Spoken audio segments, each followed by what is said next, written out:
East Khasi Hills SP Rituraj Ravi today said that they have requested for 18 companies of CAPF and State Armed Police for deployment in view of the upcoming Lok Sabha election. He said that their companies have already been sanctioned, while adding that police have already started conducting checking and raids for the election.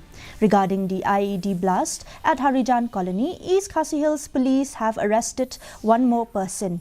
With this arrest, altogether 3 people have been arrested in this connection so far.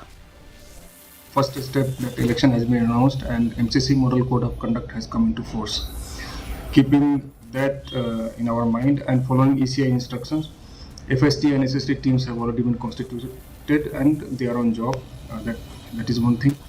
Another is that we are conducting round-the-clock Naka checking, vice raids, and maintaining proper and high level of vigil all across the city and all across the district.